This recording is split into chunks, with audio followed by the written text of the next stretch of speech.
ये ब्राह्मण है, ये क्षत्रिय है, ये वैश्य है, ये शूद्र है। पर परमात्मा की कथा हमारे वेद, हमारे पुराण, हमारे शास्त्र कहते हैं कि ब्राह्मण, क्षत्रिय, वैश्य और शूद्र जैसे ये व्यासपीठ की चौकी चौरंग पाटे के चार पाए हैं, 1 2 3 4, उसी तरह ब्राह्मण, क्षत्रिय, वैश्य और शूद्र, ये चार पाए हमारे सनातन धर्म के हैं। वो तो दुनिया के लोगों ने इन लोगों को तोड़कर अपना वोट बैंक इकट्ठा कर लिया, नहीं तो देखा जाए तो ये सब एक ही है, सब एक। ब्राह्मण, क्षत्रिय, वैश्य, शूद्र सब एक है। मेरे परमात्मा क्या भेद नहीं है। अगर मेरे परमात्मा क्या भेद होता तो संत रविदास जी के सामने जब मीराबाई खड़ी हुई और मीराबाई ने कहा, गुरुदेव तुम गंगा के घाट पर मैं तुम्हारे लिए झोपड़ी बना देती हूं, तो रविदास जी कहते हैं मैं गंगा के घाट क्यों जाऊं, मेरे भजन में स्वयं गंगा आती है। इतने में मीराबाई ने कहा, गंगा यहां आती है? हाँ, जिसमें चमड़ा धोते थे रविदास जी जिसमें चमड़ा धोते थे, उस चमड़े के पात्र में से रविदास जी कहते, राम राम सीता राम सीता राम राम राम, गंगा मैया प्यास लग रही है, पानी दोगी? इतने में उस चमड़े के पात्र में जिसमें चमड़ा धोया जाता था, गंदा पानी जिसमें भरा हुआ था चमड़े का, उसमें से गंगा जी का रत्न जड़ा हुआ हाथ निकल कर आता है और रविदास जी को पानी पिला देती हैं। ये शास्त्र हमारा कहता है। भगवान कभी भेद नहीं करता कि ये ब्राह्मण है, ये क्षत्रिय, ये वैश्य, ये शूद्र है। भेद हमने करा है, हमने कह दिया ये बड़ा ये छोटा, भेद हम कर रहे हैं। हमारा अपना अपनों से कटने लगा है, हमारा अपना अपनों से बेर करने लगा है। उन अपनों को हमें नहीं छोड़ना है, उन अपनों को अपना कर अपना आनंद लेकर अपनी जिंदगी का रसतत्व प्राप्त करना। बड़े से बड़ा कार्य जब हमारे यहां कुछ होता है तो सबसे पहले बांस की डलिया, सुपड़ा, बांस का सामान एक बंसकार के यहां से आता है, मट्टी के बर्तन एक कुम्हार के यहां से आते हैं। हमारे यहां से नित्य जो शुरुआत होती है वो कहीं ना कहीं हमारे यहां पर एक आनंद के साथ होती है। शंभो शरणे पड़ी मांगू घड़ी रे घड़ी, दुख काटो दया करी ने दर्शन आपो। ये शुरुआत है हमारे जीवन की, और वहां सुख का अनुभव कराया जाता है, आनंद का अनुभव कराया। रामू मोची आप ही हो? हाँ। संत कह रहे हैं, रामू मोची ने पूछा आप कहां से आए हो? मैं प्रयागराज जा रहा था तो मैं यहां आ गया कुंभ के मेले में। अरे वाह। रामू मोची बोला, मेरा भी 10 साल से मन कर रहा है कुंभ के मेले में जाऊं, प्रयागराज जाऊं, प्रयागराज जाऊं। फिर क्यों नहीं जाते? मेरा भी 10 साल से मन कर रहा है कि प्रयागराज जाऊं कुंभ के मेले में, फिर क्यों नहीं जाते? क्यों नहीं जाते? रामू मोची ने कहा, रोज महीने में मैं जो काम करता हूं जूता चप्पल का, उससे मैं महीने में 1 रुपया बचा लेता हूं।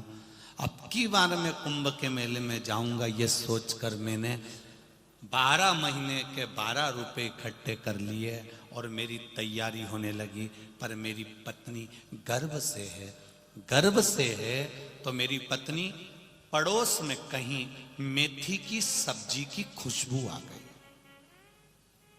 कौन सी सब्जी की? मेथी की सब्जी की खुशबू आ गई। और मेथी की सब्जी की खुशबू आई तो मेरी पत्नी ने कहा, मुझे मेथी की सब्जी खाना है। हमारे यहां बड़े बुजुर्ग कहते हैं कि गर्भवती नारी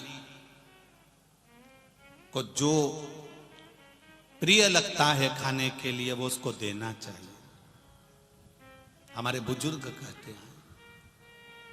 मोची ने कहा, मेरे पड़ोसी के यहाँ बहुत अच्छे पड़ोसी हैं, उनके पास में सब कुछ है, खूब अच्छा उनका घर भी बना है, 2 मंजिल का उनके यहाँ पर सब कुछ है। मैं उन्हीं के यहाँ पर पहुँच गया। मैंने दरवाजा बजाया, दरवाजा बजा कर कहा, काकी जी, ओ काकी जी, काकी जी, ओ काकी जी। काकी जी ने दरवाजा खोला। क्या बात है रामू भैया? मेरी धर्म पत्नी गर्भ से है, आपके यहाँ मेथी की सब्जी की खुशबू आ रही है, आप मेथी की सब्जी दे दोगी क्या थोड़ी सी? काकी ने हाथ जोड़कर कहा, रामू भैया, मैं सब्जी बन तो रही है मेरे यहाँ सब्जी बन रही है, पर मैं सब्जी आपको नहीं दूंगी। रामू मोची बोला कि आप अच्छे कुल से होगे और मैं चर्मकार हूं, चमड़े का जूता बनाने वाला, शायद आप इसलिए नहीं दे रहे हो। नहीं नहीं रामू भैया, ऐसी बात नहीं है। काकी की आंखों से जल निकल चला। रामू ने पूछ लिया, काकी तुम रो क्यों रही हो, क्या हुआ? रामू भैया, 5 दिन से घर में भोजन नहीं बना था, कर्जे में ज्यादा लूम हो गए, तुम्हारे काका घर ही नहीं आ रहे हैं, आते हैं तो खिड़की में से कूद कर आते हैं, कोई देख लेगा पैसा मांगने आ जाएगा। ये सारा घर बैंक में कहीं ना कहीं गिरवे रखा हुआ है, धन पड़ा हुआ, कुछ भी नहीं है, बच्चों की विद्या अध्ययन का पैसा भी नहीं है। जब 5 दिन से हम लोग भूखे थे, तब एक शव 3 दिन पहले शमशान में जलाया गया था। जलने वाला जो लाश थी जिसका अंतिम संस्कार करा गया था, उसको मेथी की सब्जी का शौक था, इसलिए तीसरे के उठावने में जब खारी समेटने के लिए जाते हैं, आपको भी मालूम होगा, जब खारी समेटने जाते हैं, अस्थियां संचय करने जाते हैं, तो उसको जो अच्छी चीज होती है वो शमशान में रख कर आते हैं। बोलो सही है कि गलत है? समोसा कचौड़ी जो भी वो खाता था, तो उसको मेथी की सब्जी का शौक था, मेथी उस जगह पर रखी थी। मेरा पति वहां से मेथी उठा कर ले आया रामू भैया, और वो मेथी की सब्जी अंदर बन रही है। ऐसी जगह की मैं सब्जी आपको कैसे दे दूं रामू भैया, क्योंकि आपकी धर्म पत्नी गर्भ से है, गर्भ से है। ऐसी सब्जी मैं आपको कैसे दूं?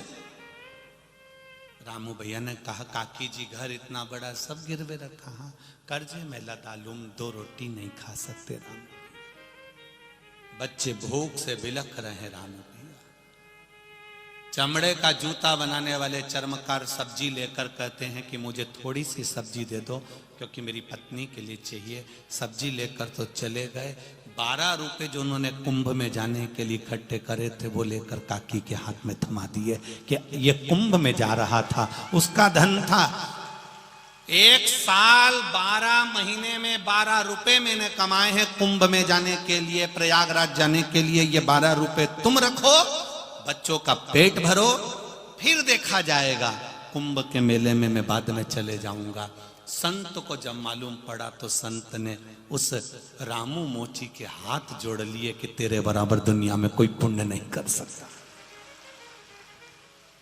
कोई सत्कर्म जितना पुण्य तीर्थ में बैठने से नहीं मिलता, जितना पुण्य कहीं देवालय में बैठने से नहीं मिलता, उतना पुण्य किसी सत्कर्म को करते हुए चलो। किसी की विद्या, किसी का भोजन, किसी को पानी, किसी को जल, ये देते हुए चलो। इसका जो पुण्य है, ये तो भगवान भी आपके पुण्य का बखान करेगा कि इसने ये पुण्य करा है। गुरु नानक देव जी ने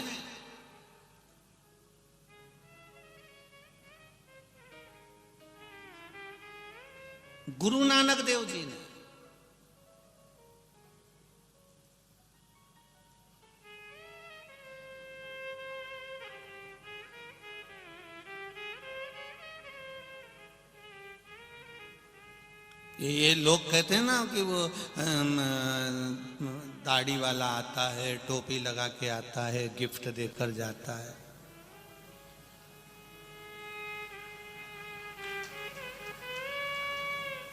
ये सफेद दाढ़ी वाला तो एक ही है, और वो है मेरा गुरु नानक देव, जिसने दुनिया का पेट भरना सिखाया है। एक ही है गुरु नानक देव, जिन्होंने अपने अनुयायियों से कहा, अपने धर्म को मानने वालों से कहा कि किसी भूखे के पेट भरने से बड़ा दुनिया में कोई पुण्य नहीं है, भरो पेट। इसलिए जहां भी जाओगे, जिस गांव में जाओ, वहां होटल नहीं मिले तुमको, वहां तुमको अगर होटल नहीं मिले, भोजन नहीं मिले, साधन नहीं मिले, तो किसी गुरुद्वारे में जाकर बैठ जाना। उस गुरुद्वारे में तुमको पेट भरकर भोजन जरूर मिलेगा, खाली नहीं लौटाया जाएगा। वो भूखा नहीं लौटा सकता। इसलिए जो बोले सो निहाल ससरिए, ये एक आनंद है हमारे सनातन धर्म का, एक आनंद है हमारा।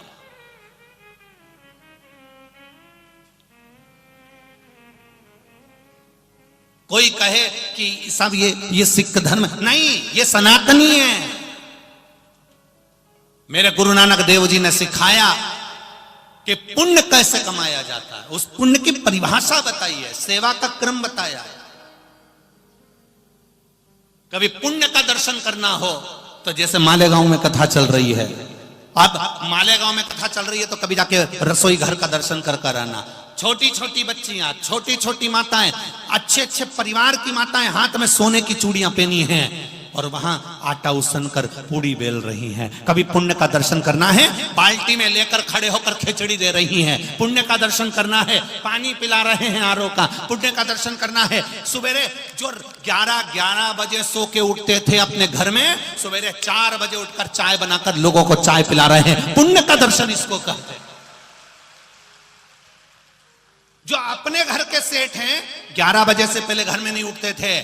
पत्नी भी कहती थी उठ जाओ, 10 बज गई, 10 बज गई, 11 बज गई। वो सवेरे 4 बजे उठकर कथा के पंडाल में भगोना रखकर चाय उकलवा रहे हैं और छोटे छोटे कप में सबको चाय पिला रहे हैं। ये पुण्य नहीं तो और क्या है?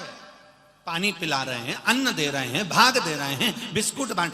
आज आदरणीय मंत्री जी कह रहे थे भूसे जी कि गुरुजी कल और परसों 2 दिन से पूरे मालेगांव के किराना के व्यापारियों के यहाँ पर पोहा नहीं मिल रहा है। इतना पोहा गला गला कर बघार कर खिला दिया लोगों को। पूरे मालेगांव में पोहे की कमती हो गई, इतना पोहा बना बना कर खिलाया है लोगों ने। अब ये सेठों ने अपना जो खजाना खोला है, ये खजाना नहीं है, ये पुण्य। और कितना आप 7 दिन जो लगाए हो, तारीख, एक डायरी लेना, और डायरी में जैसे हम लिखते हैं वैसे तुम भी लिखना कि आज इतनी तारीख को हमने इतना, भगवान की कृपा से आज मौका मिला और मैंने इतने लोगों को फरियाल कराया, या इतने लोगों को पानी पिलाया, या इतने लोगों को चाय पिलाई। बस लिखा हुआ डायरी को कहीं उठाकर रख देना। अगले साल भी नहीं होगा, 3 महीने के अंदर उस हिसाब को जोड़ना कि कितने का खर्च करा था, उससे डबल तिबल मिला कि नहीं मिला। ज्यादा नहीं, केवल 3 महीने के अंदर बहुत, उतना तो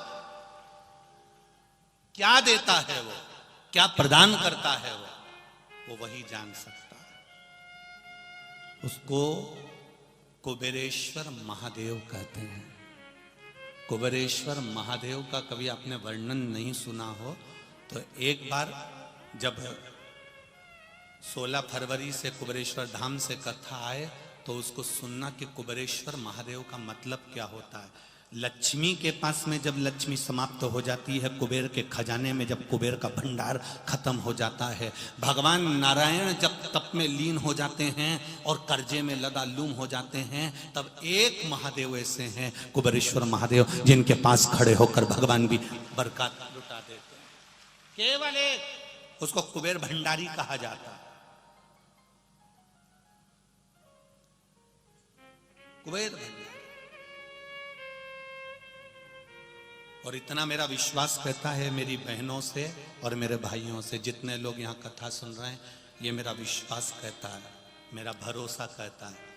आप जितने साल से टीवी पर, जितने महीने से, जितने साल से आस्था चैनल पर या मोबाइल पर या पंडाल में कथा सुन रहे हो जितने समय से, ये मेरा विश्वास कहता है, क्योंकि ये पोथी के रूप में केवल शिव पोथी नहीं, मेरा कुबेरेश्वर महादेव सीहोर से चलता है। ये मेरा विश्वास कहता है, जितने लोग कथा सुन रहे हैं टीवी पर, मोबाइल पर या पंडाल में, ये मेरा विश्वास कहता है, पहले का समय निकाल लो, कथा नहीं सुनी थी उससे पहले का, और कथा सुनी उसके बाद का समय निकाल लो, तुम्हें भूखा नहीं सोने दिया होगा मेरे कुबेर भंडारी ने दिया। कोरोना जैसी महामारी में भी मेरा कुबेर भंडारी ने तुम्हारा नहीं तो राष्ट्र को संभलने में देरी लगती है, इतनी बड़ी बीमारी से निकलने में देरी लगती है। चीन जैसा देश नहीं निकल पा रहा बीमारी से बाहर, और भारत की धरा बीमारी से निपटने को तैयार। तो ये कहीं ना कहीं मेरे देवाधिदेव महादेव की करुणा, कृपा, उसकी उदारता है, और आपका विश्वास शंकर के प्रति जो है उसका फल है। करो प्रमाण, नहीं रखना है। हमने क्या कहा, डायरी में लिखकर डायरी को पटक दो, फिर नहीं देखना उसको। रख दिया ना, रख दिया। उसके बाद डायरी वो देखेगा, अब तुम्हें नहीं देखना है। कमलाई निकालो इसकी डायरी, अब उसको निकालना है। पार्वती जी से वो कहेगा, कमला बाई की डायरी निकालो। कौन कमला? वही जो मालेगांव वही थी। अच्छा,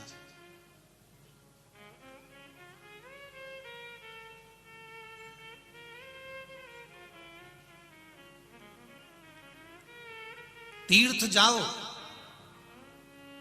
मंदिर जाओ, देवालय जाओ, जहां तुम्हारी मर्जी पड़े वहां जाओ, पर तीर्थ जाकर यह विचार कर मत जाना कि मैं वहां जाकर पुण्य बहुत सारा कमा लूंगा। गंगा नहाऊंगी, पुण्य बहुत सारा कमा लूंगी। गोदावरी नहाऊंगी, पुण्य बहुत सारा लूंगी। इस भरोसे में मत जाना रही मेरी मालेगांव की जीजियों और मेरे जी जाओ।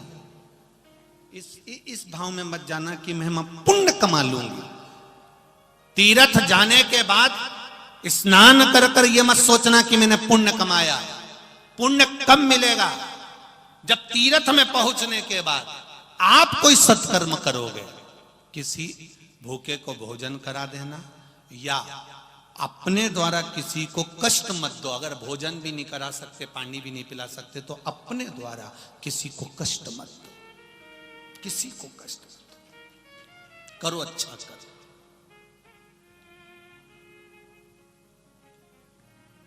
अच्छे कर्म में लग जाओ। मत बुरे कर्म कर बंदे, वरना पछताएगा। भगवान की आंखों से तू बच नहीं पाएगा, तू बच नहीं पाएगा। अरे ओ अज्ञानी मत करना, तेरे कर्म का फल भी तू ही पाएगा। जैसा किया तूने तेरे आगे आएगा। मत बुरे कर्म कर बंदे, वरना पछताएगा। भगवान की आंखों से तू बच नहीं पाएगा, तू बच नहीं पाएगा। भजन में लीन रहो, भक्ति में लीन रहो, स्मरण में लीन रहो।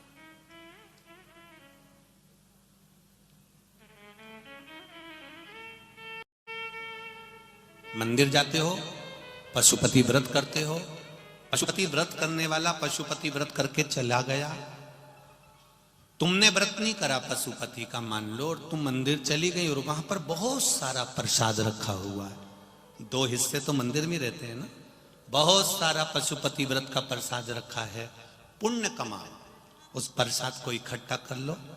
कोई गरीब बस्ती में जाकर, कोई साधारण कोई व्यक्ति भूखा हो, उसको घर से दोने ले जाओ, कागज ले जाओ, उसमें वो प्रसाद इकट्ठा कर कर सबको बांट दो। वो भी तो पुण्य है। मंदिर में भी तो पड़ा रहेगा वो, मंदिर में भी तो रखा रहेगा वो। तुम्हारा पशुपति व्रत नहीं है तो तुम बांट सकती हो। तुम दे सकते जाए, कभी ऐसा योग बन जाए कि मंदिर के अंदर, शिव मंदिर में दिया लगाने बहुत सारे आते हैं,